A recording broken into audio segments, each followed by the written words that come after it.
On Gaiwan's on Fleek, we're going to talk about Yixing pots and kind of clay vessels. So Jason's going to give you the walkthrough. So Jason, take it away. Yeah, so here I have two Yixing pots. One is a little bit larger. I'm going to be brewing with this one today. But essentially they come from China. So they come from part of China to where it is renowned for teapots. And when you brew tea in them, the color kind of changes due to the clay. So some of them can turn purple or in a lighter hue. This one is a little bit different. It kind of stays around the same because of a special glaze over it. But the special thing with Yixing pots is that because it's made with that clay, the clay has sediments in which it can retain flavor or certain other minerals that build up as it ages. So one way the Asians call it is to kind of grow your teapot in a sense. And you're growing it because the more tea you make in it, the better the tea will taste over time because it's got those remnants of previous teas embedded within the clay in the pot. Erin, do you have one of these currently?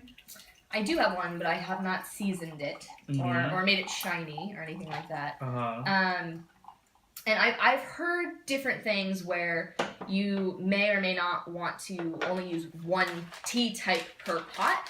And so you season it for a single kind of tea. I don't know if you do that with your pots, but what have you heard? That's a good point. I've heard the same thing. People who are enthusiasts tend to have a pot for each type of tea. So if they like, for example, a roasted oolong or like a black tea, they would try to limit that into a pot. But I've also seen things which are a bit more specific. Like, for example, if they like high mountain oolong from this one mountain, they would have a pot specifically for that. Right. As well. Yeah, so it can get that in depth. But for me, I switch between heartier teas, like roasted teas or black teas.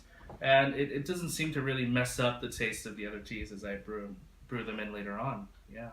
Right on. Well, let's try it. Let's see what's going on. So right now I'm just washing the tea. I put about, I think, 4 grams in here just to cover the bottom of this teapot. So let those leaves open up. We're going to put some more hot water in here around boiling point.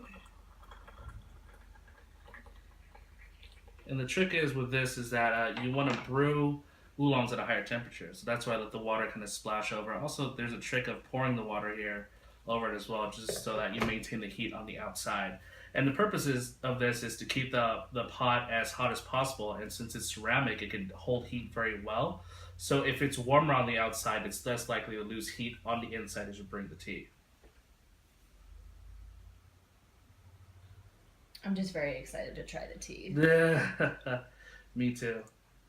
And the neat part about this is that the longer you have it, the better the tea taste is, per se. So I've had people tell me, oh, like the longer you season your teapot, the better the leaves will be enhanced. So later on, like 20, 30, 40 years down the line, you could take any type of low quality tea and supposedly it'll taste amazing within your seasoned teapot. Do you think it's just because of the leftover oils and stuff like that? Definitely. Or? It's the leftover oils, kind of being embedded within those sediments in your clay teapot. Yeah. Cool. So why do you brush your teapot? It's just to kind of maintain it, to keep it shiny, and one way to do that is to get the leftover tea, for example, and just kind of dab it and brush it over your teapot. That way your teapot can soak up the oils within the leftover tea.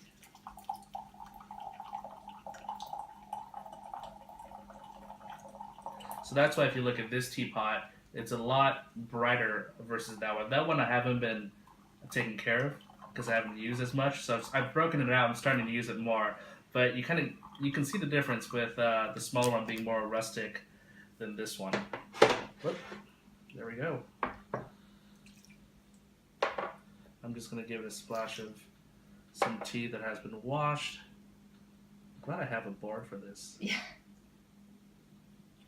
We'll have to do a video on the different types of boards for you guys later. Yeah. Here you are. Right. Cheers. Cheers. That's pretty good. We had some of this tea right before this video so that we could try it in a porcelain gaiwan versus these Yixing pots. And I would say that the pot has actually kind of tempered the flavor. Yep. And made it a little bit more smooth. It was a little rougher before. This is a roasted dongding. So, very cool. An interesting effect. So most of the time,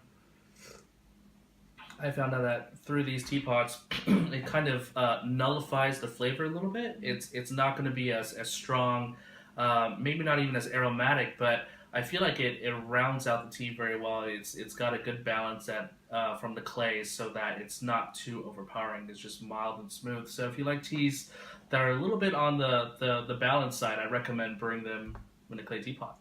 Yeah. Yeah. Right on. Well, if you have any questions about Yixing Teapots or any other teapot-esque type questions for brewing vessels, let us know. And if you've had an experience using one of these kinds of pots and you kind of want to talk about it with us, feel free to comment below. We'll see you next week. Take care.